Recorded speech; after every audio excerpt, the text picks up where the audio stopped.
Once upon a time, there lived 3 little pigs who each dreamt of building themselves a home that was strong and sturdy.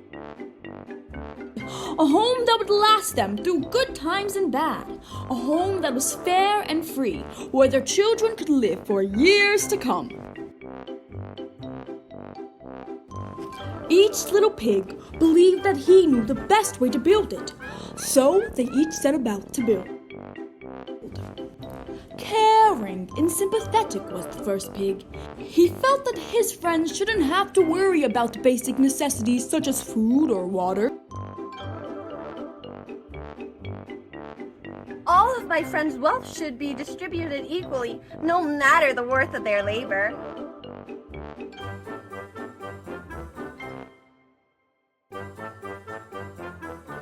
He distributed the goods to his friends based on what he thought best. The first home was complete. The second little pig wanted his friends to use their own opinions to govern themselves and believed that hierarchy would only divide them. Social classes are not necessary. My friends should be able to live however they see fit. To be able to choose what's right and what's wrong, and not be chained by the government. His home would be built without a government to oppress his friends. Jerry, you trashed the place! Clean it up! Make me!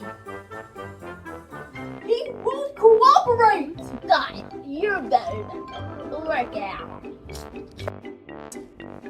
The second home was complete.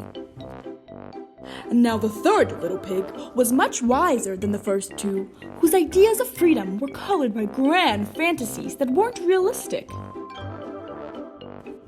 He saw the dangers of dependency on the government and the dangers of having no one to enforce rule or order, leading him to create a document that would distribute the power between his friends and the government, thus protecting their rights.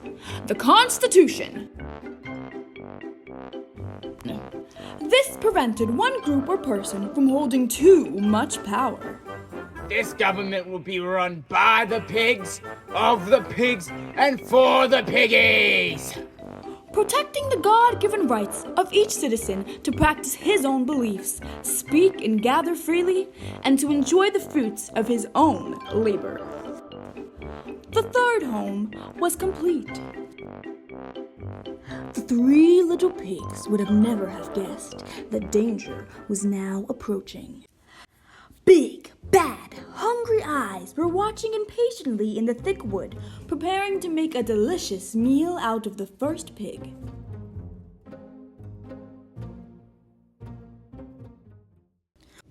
Once the piggy caught sight of the big bad wolf, he hurried into his home. But because his friends had grown extremely dependent on him to provide security and had no way to defend themselves, Shut up! There's a wolf out there! Little pigs, let me come in. Not there! My chinny chin chin! Then I'll huff, their home was so weak. then I'll puff, then I'll blow your house down. The first piggy squealed. Oh, how foolish I was!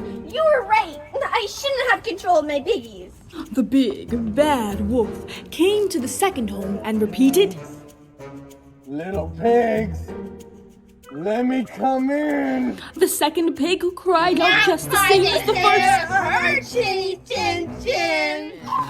The second little pig and his friends lacked morals and discipline because their emotions controlled most of their decisions and customs.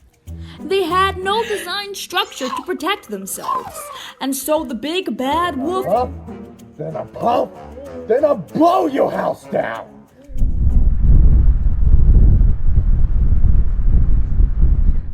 We see the light now, brother. Your constitution is the only way for safety and true freedom. We're sorry for calling you naive and arrogant and fat. Please let us into your home. Sure you want to abide by our principles? Yes, yes, yes! Then we must make it official. Sign here. Finally, the big bad wolf discovered the third little pig's home. Now, the third little pig's constitution allowed his home to flourish. The government of the people worked to protect the rights of the people, and each piggy labored for his own goods. They were independent and free. Their unity was strong as brick. Little pigs, let me come in. Not by the hair of my chin chin chin. The wolf huffed Then I puff. and puffed Then I blow your and house down. nothing. He tried 3 times more, but the home just wouldn't budge. He tried a different approach. Oh, little piggy, I won't do you any harm. I'm not even hungry today. I just want to hang out. It's dangerous out in these woods. Please, I need a place to sleep. But they weren't going to fall for that. The wolf was now so furious that he slyly snuck around the back. Light as a feather, he scaled the deep red brick and slinked in through the chimney. Oh, but the little pigs were more clever than that. They lit a match and threw it into the fireplace. So the only thing awaiting the big bad wolf as he shimmied down the fireplace was a sizzling, crackling flame, forcing him to leap out of the great heat and flee into the woods. The big bad wolf was never heard from again. Thanks to their constitution, the 3 little pigs were kept out of harm's reach, and they all lived happily ever after. This little piggy went to market. This little piggy made oats. This little piggy had roast beef. This little piggy had none. This little piggy went